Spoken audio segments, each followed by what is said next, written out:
welcome back to my YouTube channel.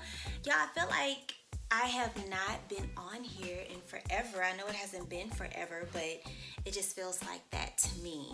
But come on in, sis, come on. I do have a topic that I've been wanting to talk about for a while, like for several weeks, and I'm just now getting around to shooting the content for it.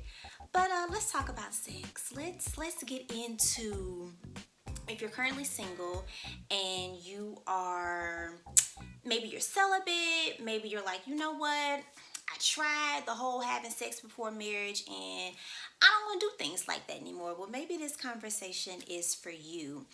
I was recently on a podcast and the question was basically, how do I feel about the 90-day rule? And if you all remember, it made me think about Steve Harvey's book, Act Like a Lady, Think Like a Man. Do y'all remember that? I do. I remember the movie, everything. And at the time, I don't even remember when it came out, but this was a long time ago. But at the time, I remember thinking like, yeah, 90 days. Like, bro, I think that's what we should go with. Let's roll with this 90-day idea.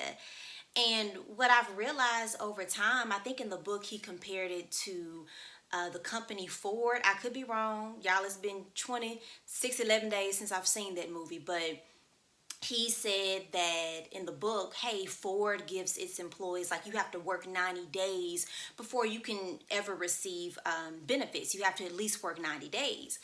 And the more I thought about that, y'all, just over time, and I've gotten older, and you go through some things, and my mind and my heart, most importantly, began to change. I said, listen, I said this on the podcast, the 90-day thing, whether it was 90 days, whether it was 180 days, however many days it was, it didn't work for me. Having sex before marriage did not work for me. And when I think about the 90-day analogy, and when I think about, oh, well, certain companies, you have to work for 90 days before you get benefits. The thing for me is, I'm not something that you can just try out and throw away. I'm not something that you can just test drive. I have a soul. And the difference between Ford and I, the difference between me being a Ford car or me being an employee with Ford is that God did not die for that Ford car. He didn't die for Ford, the motor company. So whenever Ford shuts down, where that's a billion years from now, if your car breaks down, that company does not have a soul. And it's like, I can't compare my body to a company. I'm not a company. I have a whole entire soul. I have an entire Savior who died for me.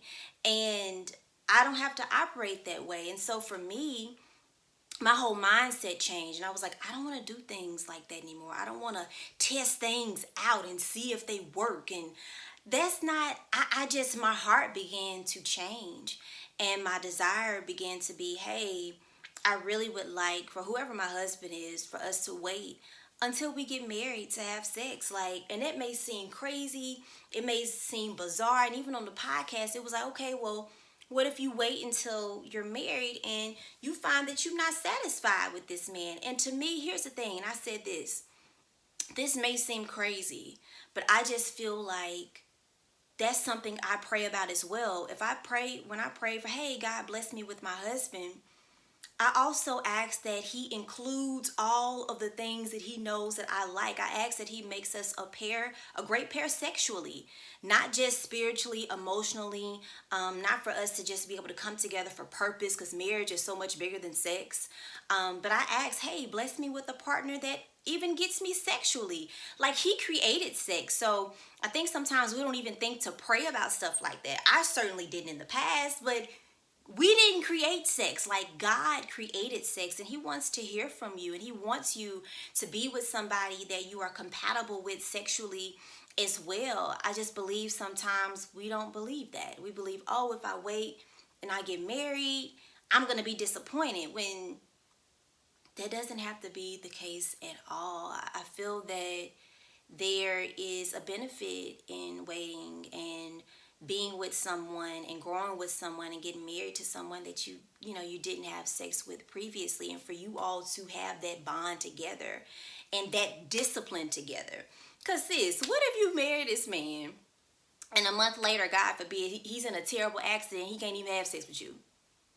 So it can't just be about the physical, right? And so that's what was revealed to me. And like I said, in thinking back on the 90-day rule, and thinking back on act like a lady, think like a man, and thinking back on Ford Motor Company, and I'm like, I'm not a company.